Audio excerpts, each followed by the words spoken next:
the structure that makes people uneasy. There is a form of discipline that doesn't announce itself. It doesn't look intense. It doesn't speak loudly. Yet it unsettles people the moment they brush against it. You can feel it when someone moves through their day without hesitation, without explanation, without asking permission from their mood. The room shifts slightly when that person enters, and no one can quite say why. Most people believe discipline is built from motivation. They wait to feel ready. They wait for energy. They wait for the right emotional weather. That belief is why their routines rot quietly after a few weeks. The body stiffens in the morning. The air feels heavier in the lungs. The hand reaches for the phone before the floor feels cold under bare feet. Negotiation begins, and the day is already lost. You've seen this pattern. Maybe you've lived it. A strong start. Clean intentions. Then one morning breaks the chain. Another follows. Soon the habit exists only as a memory you avoid thinking about. Not because you're weak, but because you keep asking a question that never needed to be asked. Long before productivity culture, Zen monks and warriors like Miyamoto Musashi lived inside a different structure. Their days did not rely on feeling ready. The body moved first. The ritual came before opinion. Discipline was not an act they performed. It was the quiet order they inhabited. This kind of structure removes choice so completely that failure feels strange, almost embarrassing. And once you've tasted that order, returning to negotiation feels like a form of decay. Before you continue, name the habit you keep renegotiating. Write it down. No explanation, the morning where choice quietly disappears. He wakes before the alarm because the body no longer waits for permission. The room is dim. Cold air tightens the chest on the first breath. The floor chills the soles of his feet as he stands. There is no surge of will, no internal speech. The belt is tied the same way every morning, fingers stiff, movements exact. Somewhere in the apartment, water begins to boil. The ritual has already started, and stopping now would feel unnatural. Most mornings fail in this small space. The moment between waking and moving. The moment when the body hesitates and the mind leans in with options. Just today. Just later. He used to live there. Shoulders heavy, eyes burning, thumb hovering over the phone. The negotiation felt harmless. It felt human.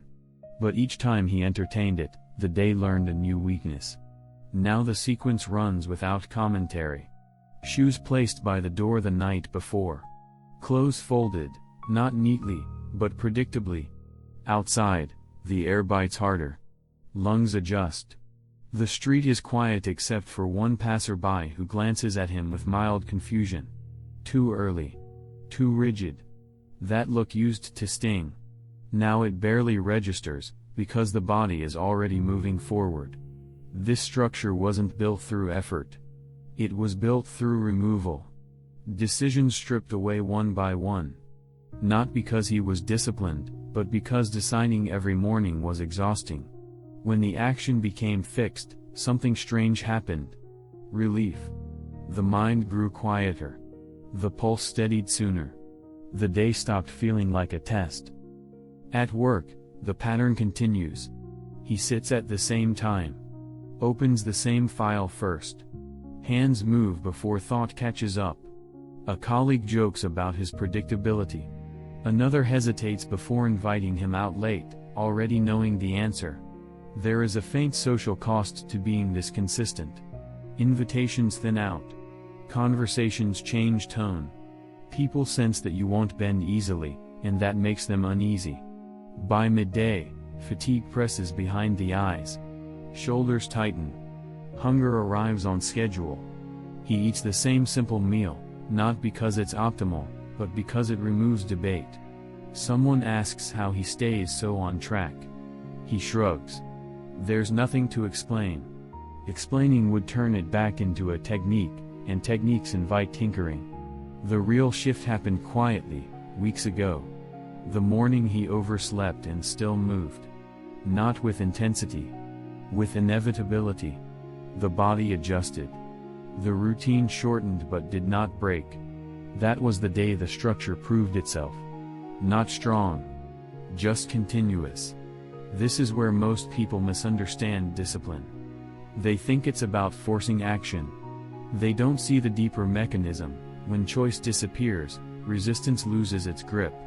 The day flows not because it's easy, but because there is nothing left to argue with. And once you've lived inside that kind of order, returning to flexible mornings feels like standing on unstable ground, waiting for it to give way. Negotiation is where routines quietly die. The collapse doesn't happen when people quit. It happens earlier, in the soft moment when they start talking to themselves. He feels it some mornings when the alarm rings late. The body is heavy. Eyelids stick. A dull ache settles in the lower back. He sits on the edge of the bed, feet touching the cold floor, and for a brief second the old voice clears its throat. Not loud. Reasonable. Flexible. Just adjust today. That voice sounds intelligent. It uses logic. It points to sleep debt, workload, weather. It frames itself as kindness. When he used to listen, the shoulders would relax, the phone would light up the room, and the ritual would slide an hour forward. Nothing dramatic. No failure. Just a delay. And that delay taught the body something dangerous. The rules were open to discussion. Now, when the thought appears, it meets no response. He stands anyway. Knees straighten. Breath deepens. The floor is still cold. The discomfort remains. But the dialogue starves. Without engagement, it fades faster each week, like a language no one speaks anymore. Most people never see this internal war because it leaves no visible damage. From the outside, they look fine. They miss a day. Then another. Friends nod in understanding. Balance, someone says. The social approval feels warm. But inside, a precedent is set. The routine has learned that pressure equals collapse. And pressure always returns. At the gym, he moves through familiar motions. Hands wrap the bar the same way. Chalk dries the palms. Muscles resist at first, then comply. A man nearby scrolls between sets, watching clips, stretching time. They make brief eye contact. There's an unspoken comparison. One is filling space. The other is passing through it. No judgment is exchanged, but the difference is felt, and that difference carries weight. By afternoon, fatigue settles into the legs. The walk home feels longer. Traffic noise presses against the skull. This is where negotiation used to return strongest. Skip the evening work. You already trained. You earned rest. The argument is persuasive because it's partially true. He does rest. But at a fixed hour. After the final small task is done. Not before. At dinner, someone comments on his predictability again. Half joking. Half critical. Don't you ever get tired of being so rigid? The question hangs. He chews slowly. Jaw tight. He doesn't answer right away, not out of strategy, but because the answer wouldn't land. Explaining would invite debate, and debate reopens the door he worked to close. The truth is simple and uncomfortable. Once you remove negotiation, discipline stops feeling heroic. It becomes dull, repetitive, socially inconvenient. And that's why it works. There's nothing glamorous to cling to, nothing to perform. Just a structure that either holds or doesn't. Most people fail here, not because the routine is hard, but because they still believe their inner voice deserves a vote. And as long as it does, the ground under their habits remains soft, waiting to give way, when continuity replaces the need to be perfect. Injury arrived quietly. A tight pull behind the knee during a morning run. Not enough to stop him. Enough to change the rhythm. Each step sent a mild warning up the leg, a dull line of heat that refused to be ignored. In the past, this was where routines ended. Injury meant pause. Pause meant drift. Drift meant disappearance. That logic once felt responsible. This time, the shoes were still worn. Laces tightened slower. Strides shortened. The route cut in half without ceremony. The body adjusted, not heroically, but practically. Breath stayed controlled. The knee complained, then settled. A passerby slowed, asked if he was okay. He nodded once and kept moving. Concern is easy to accept. Stopping is harder once the sequence has begun. Most people think discipline collapses because they aim too high. They believe consistency demands perfection. Full sessions. Ideal conditions. Clean streaks. When those standards break, they break with them. He learned the opposite. The routine doesn't care about quality. It only recognizes presence. Show up injured, tired, distracted. Show up briefly.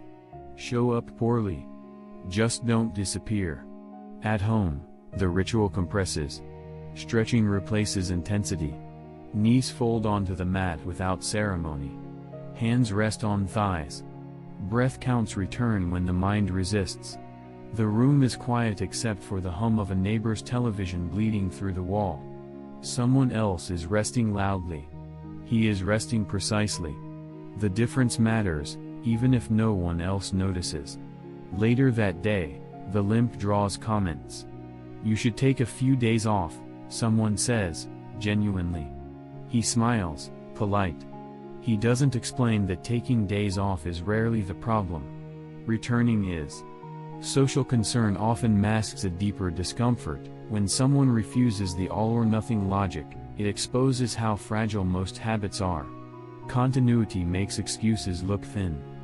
By evening, fatigue settles differently. Not sharp. Spread out. Muscles feel used, not punished. He eats, slowly, the same meal. Jaw works steadily. The body recovers within the structure instead of outside it. This is where perfection would have demanded absence. Continuity allows adjustment without identity loss. The real test comes the next morning. The knee is stiff. Fingers feel swollen. The mirror shows a body that didn't fully reset. This used to be the moment of justification. 2 days won't matter. Healing requires rest. Reasonable thoughts. This time, the alarm still ends the dream. Feet still meet the floor. The sequence shortens again. The chain remains unbroken. This is the quiet advantage most people never built. When continuity is protected at all costs, perfection becomes irrelevant. There's no dramatic comeback. No restart energy.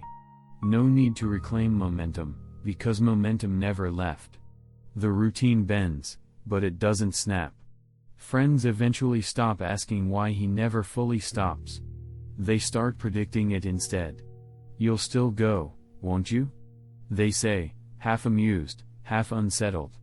Predictability changes how people treat you. It narrows expectations. It removes negotiation from the outside as well as the inside. And once continuity is established, a new tension emerges. If you never allow the chain to break, even lightly, what happens the day something truly unexpected arrives? Pre-decided responses remove the panic window. The interruption arrives without warning. A late meeting stretches past its edge. Traffic thickens. The sky darkens earlier than expected. The body feels it first: tight shoulders, shallow breaths, a faint pressure behind the eyes. This used to be the moment everything unraveled. The schedule broken. The routine threatened. Panic disguised as flexibility. Now, nothing dramatic happens. When the meeting ends late, the body doesn't search for motivation. It reaches for the reduced version already stored. When time collapses, intensity drops. Duration shortens. The action remains. There is no internal debate because the response was decided weeks ago, when the mind was calm. When exhaustion appears, effort lowers. Consistency does not. The rule is simple enough that the body remembers it even when the mind is crowded. Most people fail here. Not because life interferes, but because they try to solve problems while inside them. Under stress, decision-making degrades. Pulse quickens. Vision narrows. The voice inside becomes urgent and convincing. Skip tonight. Fix it tomorrow. The logic feels airtight when adrenaline is present. That's why thinking during disruption is dangerous. He no longer thinks. When rain starts unexpectedly, the run moves indoors without pause. Shoes are left by the door.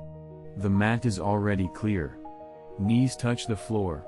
The room smells faintly of dust and detergent. It's not ideal. It's sufficient. Outside, neighbors wait out the weather. One messages him later, joking about dedication. He reads it after, not during. The response can wait. The sequence cannot. At work, a sudden task lands late in the day. Others groan. Chairs creak as people lean back, preparing to negotiate extensions. He adjusts silently. Shoulders roll once. Fingers return to the keyboard. The task is broken down automatically, not strategically. There's no pride in it. Just movement. A coworker watches for a moment, then looks away. Predictable behavior makes people uncomfortable because it removes shared complaining. By evening, fatigue spreads through the legs again. This time it's heavier. The old version of him would have treated this as evidence. Proof that rest was earned early. The new rule activates instead. When energy is low, he does the minimum version immediately. Not later. Immediately. 10 minutes. Slow pace. No optimization. The action closes the loop before doubt can widen. The social cost sharpens here. Invitations conflict more often. Just this once becomes a common phrase around him, spoken by others, not himself. He declines calmly. Not apologetically. Silence does more work than explanation. Some friendships soften. Others restructure around his immovability. The friction is real. So is the clarity. The critical shift isn't discipline. It's the absence of surprise. When disruption arrives, there is no emotional spike, no scrambling for control. The body recognizes the pattern and executes the response. Stress loses its leverage because it no longer introduces choice.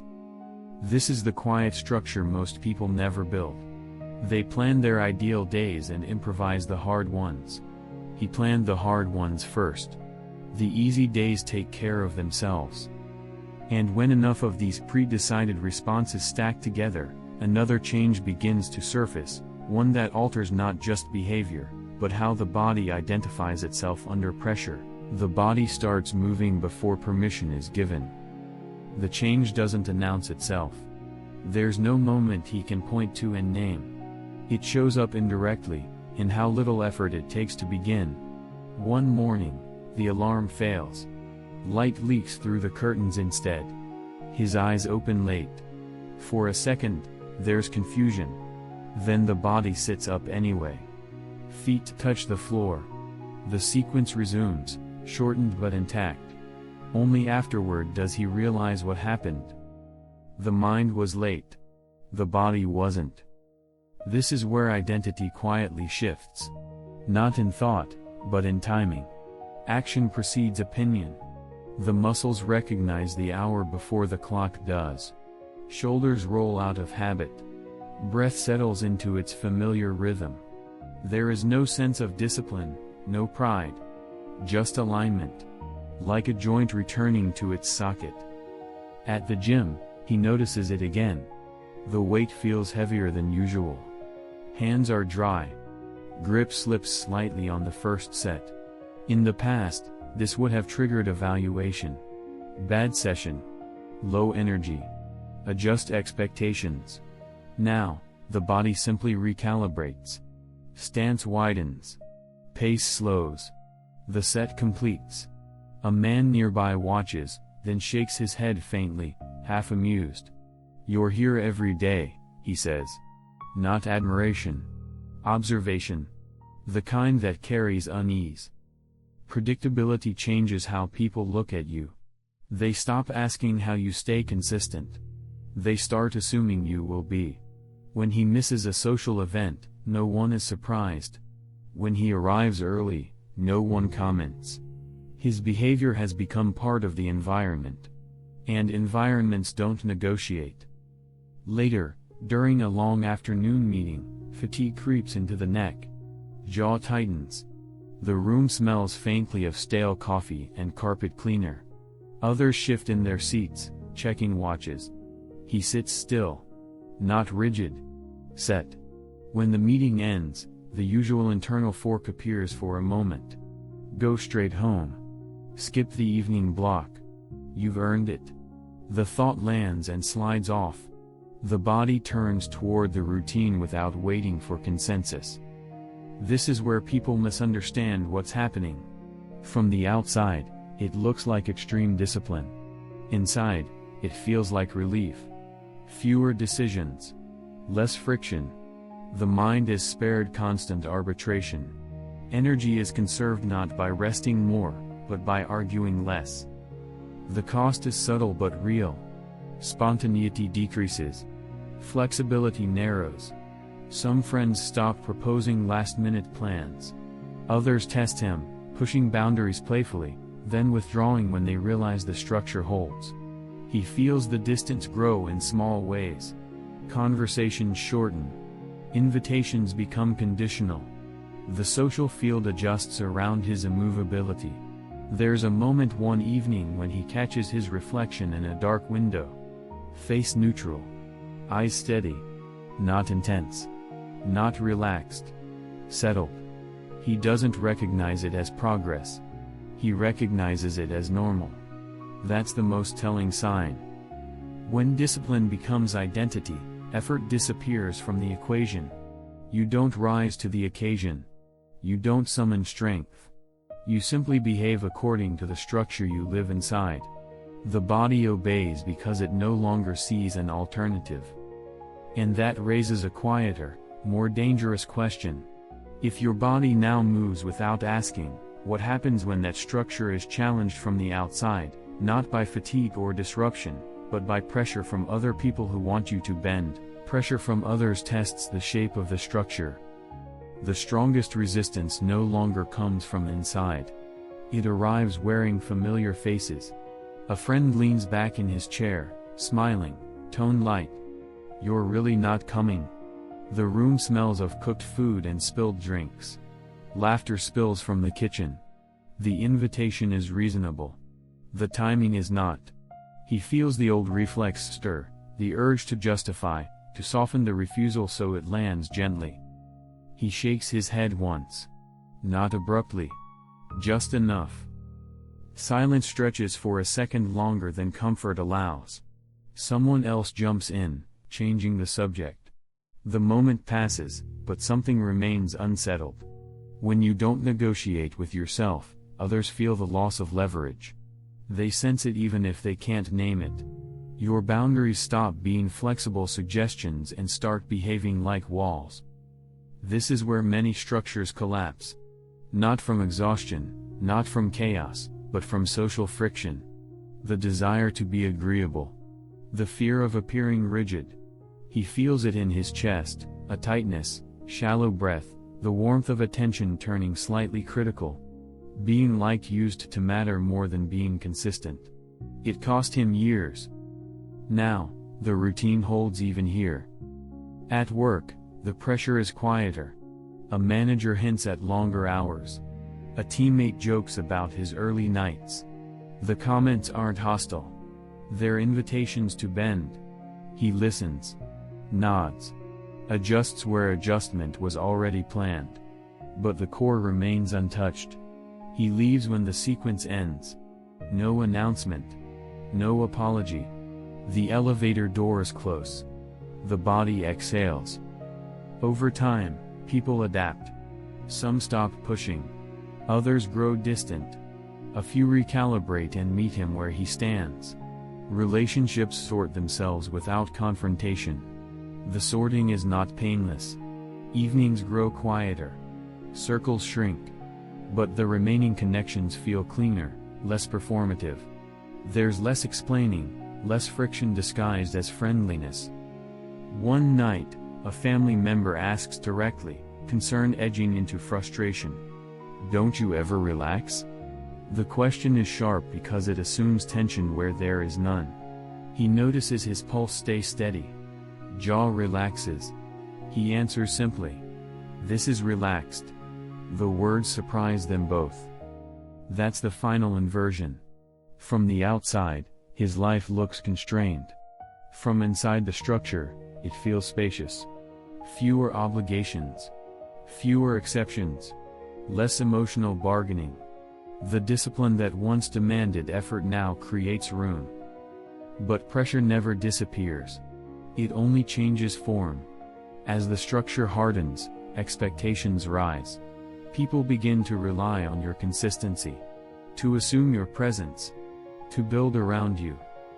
And that introduces the last tension. When discipline becomes who you are, what happens when the structure itself is threatened, not by temptation, but by loss, disruption, or a demand that cannot be declined? When the structure is tested by what you can't refuse. The test arrives without symbolism. No dramatic temptation. No internal debate. Just a call that lands heavy in the chest before the words finish forming. Bad news. A responsibility that can't be postponed. The kind that rearranges days without asking. He feels the body react first, breath shallow, stomach tight, heat behind the eyes. This isn't inconvenience. This is disruption with weight. The routine still exists. Shoes still wait by the door. The hour still comes. But the body doesn't move immediately. Not from hesitation. From recalculation. The structure meets something it was never meant to overpower. This is where fragile discipline collapses completely. When people realize their habits only worked under ideal conditions. When grief, duty, or obligation enters the room, their systems vanish overnight. He's seen it happen. Months of consistency erased by a single uncontrollable event. The story afterward always sounds the same. "I had no choice." This time, the structure doesn't shatter. It compresses. The day shortens. The sequence tightens. What remains is almost unrecognizable from the outside. 10 minutes instead of an hour. Stillness instead of motion. Knees on the floor. Back straight. Breath counted quietly while the room hums with unresolved tension. It looks insignificant. It isn't. The chain holds. Others don't notice. They see fatigue in his face. They hear strain in his voice. Someone suggests he let things slide for now. The suggestion isn't wrong. It's incomplete. Letting everything slide is how structure dissolves completely. Keeping a fragment is how identity survives impact. At night, exhaustion spreads deeper than muscle. Bones feel heavy. The mind wants silence. This is where the old version of him would have abandoned the routine entirely, convinced that discipline was disrespectful in moments like this. Now, he understands the difference. The structure isn't punishment. It's orientation. Without it, days lose shape. Time blurs. The body drifts. He keeps the smallest version alive. Same hour. Same order. Less intensity. No ambition. Just presence. The act is quiet. Almost invisible. But it anchors the day to something familiar when everything else shifts. Pressure changes people's expectations again. Some assume he'll finally loosen. Others lean on him more, mistaking steadiness for availability. He feels the pull from both sides. The structure absorbs what it can. Rejects the rest without commentary. This is the final refinement. Discipline that only survives comfort isn't discipline. Discipline that survives loss becomes something else entirely. Not a routine. A spine. And now the question turns inward. If the structure can survive disruption, compression, and social pressure, what remains of the self without it? Does identity still hold when the structure is no longer chosen, but required? What remains when discipline is no longer effort? At some point, the question stops being whether you can keep the structure. The question becomes whether you can exist without it. When days stretch long and the reason for the routine fades into the background, something quieter takes its place. The body still moves. The order still holds. Not because it's impressive, but because its absence would feel disorienting. This is where discipline sheds its last illusion. It is no longer a tool. No longer a strategy. It doesn't belong to the calendar or the checklist. It lives in posture. In timing. In how the hands begin their work before the mind finishes waking. The structure doesn't demand attention. It creates silence. Most people never reach this point. They are busy restarting. Explaining lapses. Rebuilding motivation. Their discipline depends on circumstance, so circumstance eventually takes it away. What remains is effort without identity, motion without direction. Exhaustion follows. Here, something else operates. When pressure arrives, the structure doesn't tighten aggressively. It adapts without commentary. When energy drops, the body reduces output but not presence. When loss intrudes, the routine compresses into its smallest form and stays alive. Not to prove strength. To preserve orientation. Without that anchor, days blur. Decisions multiply. The mind spins. The unshakable person isn't the one who never struggles. It's the one who no longer negotiates with struggle. The structure absorbs impact and continues quietly. No applause. No drama. Just continuity. This is the final inversion most people miss. Discipline doesn't restrict life. It removes noise. It narrows options until action becomes obvious. Within that narrowing, space appears. Fewer explanations. Fewer exceptions. Fewer emotional debts. If you're still asking how to build discipline, you're standing outside it. When discipline becomes identity, the question disappears. There is only the structure you live inside, and the person it quietly makes you. If this exposed something you've been avoiding, say it plainly. One sentence. No context. No justification. Name the structure you've been negotiating with.